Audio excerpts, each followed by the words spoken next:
because when I first started making money and it was, my salary or my earnings were published all over the place. I mean, the first year I was like, really? Did I make that much money? Oh my God. It was very difficult for me to figure out where my boundaries were because I'd grown up poor and didn't have anything. So it's easy when you don't have anything and people ask you for money and they say, I need $500. And you say, I don't have it because I'm just trying to get my rent paid. It's harder when your multi-million-dollar salary is now in the paper and you get a lot of friends and cousins you didn't have before. So how do you set boundaries for yourself? I was having trouble setting boundaries for myself for even strangers. People would just show up at my door in Chicago and say, oh, bro, I left my husband, please help me. And I would, because she knows I have it. So don't try that now, though, okay? Don't try that now. I figured it out. So what I learned is that the reason why people keep showing up is because my intention is to make them think that I'm such a nice person that you can ask me for anything, you can get me to do anything, I'm gonna say yes, I'm gonna say yes. So when Stevie called me this time, I thought I'd try out my first no on Stevie. Let's start big. He wanted me to donate some money to a charity, and I didn't want to donate to the charity because I have my own charities and I care about a lot of people, but the problem is when you have money, everybody thinks you just want to give to everything. So every letter I ever get starts with, we know you love the children. Yes, I do love the children, but somebody else is going to have to help the children. So I said to Stevie, no. And as a person who has that disease to please, I was waiting for him then to say, I will never speak to you again. I will never call you. I will never sing a song for you. And he didn't. He just said, okay. Okay? Okay, it's okay? He said, okay, check you later. And what I learned from that is, many times you will have angst and worry about things and put yourself in a state, like someone said this morning because their phone went off, they were mortified over a phone, I said, really? You will put yourself in a state when the other person really isn't even thinking about you.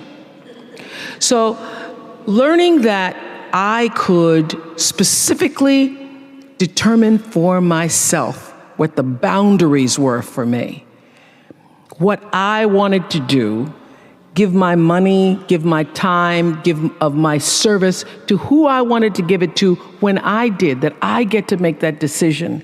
And just because you get 100 requests a week doesn't mean you have to try to fulfill all of that. Just because you have all of these demands on your time and on you doesn't mean that you have to say yes. You get to decide because you're the master of your fate. The captain of your soul, as William Ernest Henley said in Invictus. And understanding that really changed the meaning of my life in that I was no longer driven by what other people wanted me to do, but took charge of my own destiny, making choices based upon what do I feel is the next right move for me. Quincy Jones had, I would not even say an important role. I would say the role in my acting career. Quincy Jones discovered me. And it's so interesting to me because when I was working as a television newswoman in Baltimore, and really all I wanted to do was be an actress, but I was doing television. And I felt at the time, well, I can't quit this job because this is what everybody else wants to do. And if I quit this job, what am I going to do?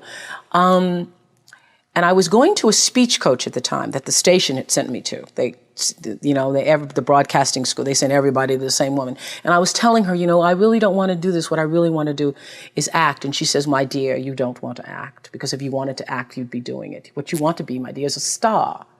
Because if you wanted to act, you'd be waiting tables in New York. And I thought, now, why am I going to wait tables if I'm already working in TV? So I said, well, what I think is going to happen is I will be discovered. because I want it so badly. Somebody's going to have to discover me. And she said, you just dream. You dream, you're a dreamer. So when it happened, I called her up. I said, you will not believe this. I got discovered.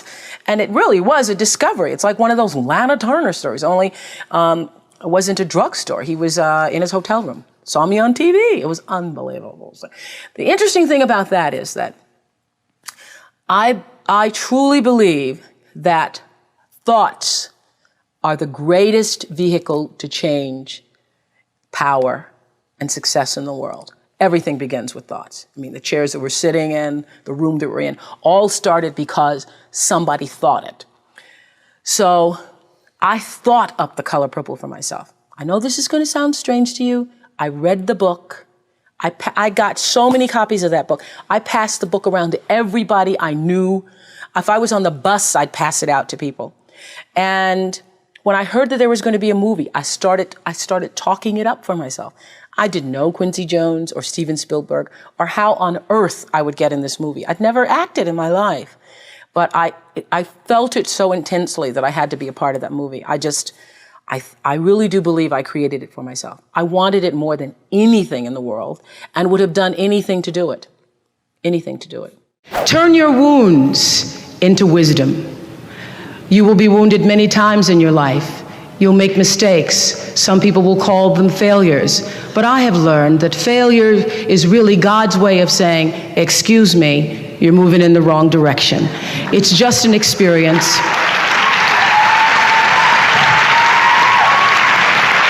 Just an experience. Just an experience. I remember being taken off the air in Baltimore, being told that I was no longer being fit for television and that I could not anchor the news because I used to go out on the stories. And my own truth was, even though I'm not a weeper, I would cry for the people in the stories, and which really wasn't very effective as a news reporter, to be covering a fire and crying because the people lost their house.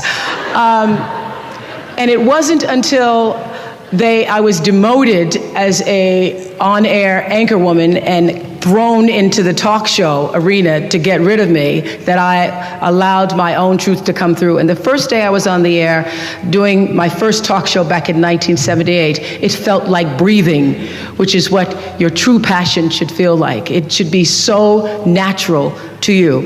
And so I took what had been a mistake, what had been perceived as a failure with my career as an anchorwoman in the news business, and turned it into a talk show career that's done okay for me.